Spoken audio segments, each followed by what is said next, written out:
individuals, about 5-6% of the American population, who buy individual policies to bear the full cost of covering pre-existing conditions. They destroyed what actually worked, the high-risk group. We had one in Wisconsin, it wasn't perfect, a couple of tweaks, and we could have kept premiums low across the board for individual plans, but Obamacare destroyed those high-risk pools as well. So the solution would be to go back to high-risk pools, relieve individual policies of that cost burden. It's not to continue the Affordable Care Act, which is a Orwellian name if you could ever come up with one. They're high deductible plans with high premiums by subsidizing that.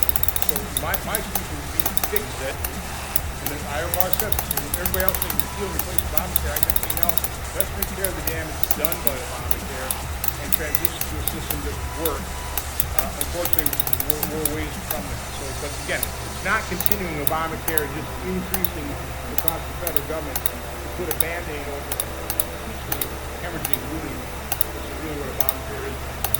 Claudia, I understand the issue. I beat the level.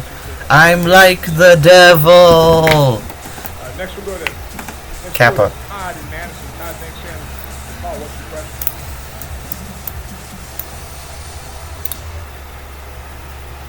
This is a fun level. Todd is hung up, so we're going to go to Tim in the pier, and this will be our last question. Tim, thanks for the line. What's your question? I beat 3 seconds to go. First of all, I appreciate everything you do and all of your energy.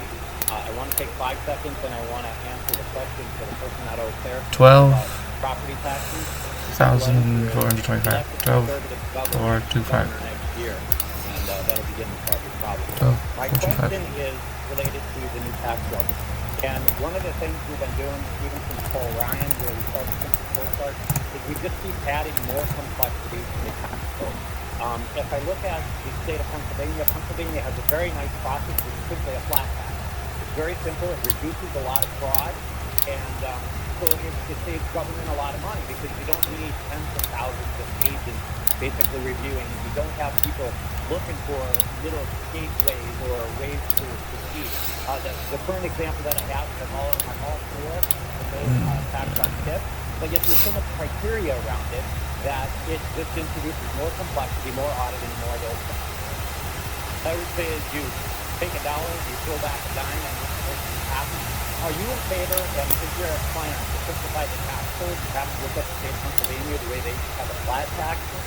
That'd be the first part. And then the second part is we're seeing more that government is requiring us to use ID.me as far as the verification. Is that a private company, and is that basically just another avenue where somebody's getting their pocket padded in the background? Do we really need them? Thank you for your time. Thank you very much.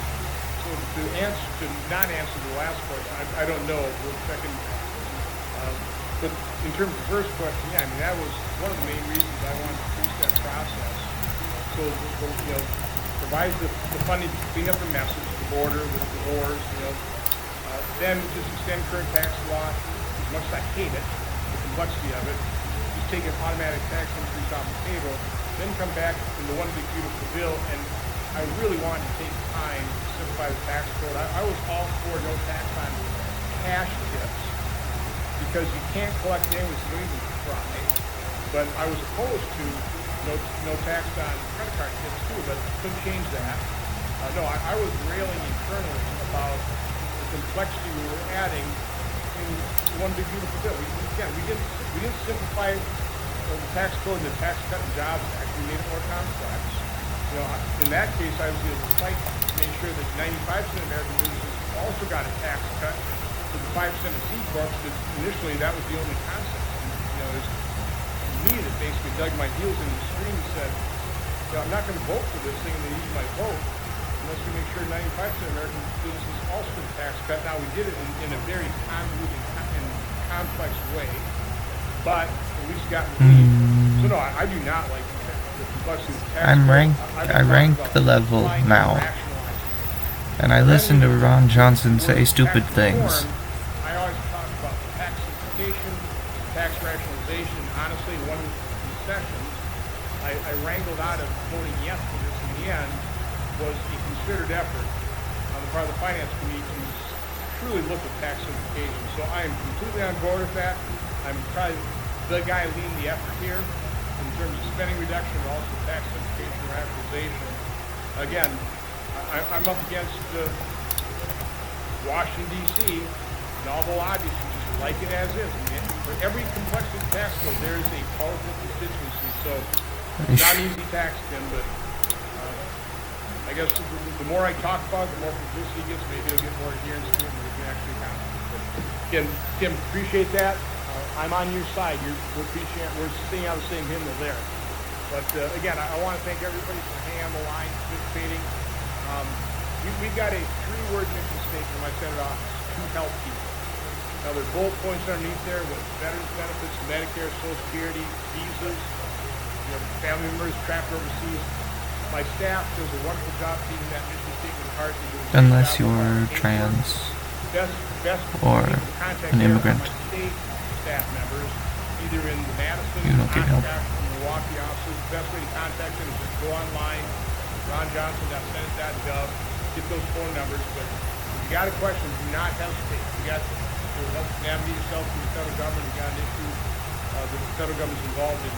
Reach out. You can also call up DC. Generally, those phone calls are letting us know where you stand on issues. We log those calls in. I get a daily report, so I understand where constituents are. But these telephone town halls also are very helpful to me to understand where people are on particular issues, what the viewpoints are, and hopefully you also understand a little bit better in terms of my rationale on how I vote for things and how I will vote. So, again, thanks for being on. I hope you enjoyed this. I hope you found it valuable. It's a true honor being a United States Senator.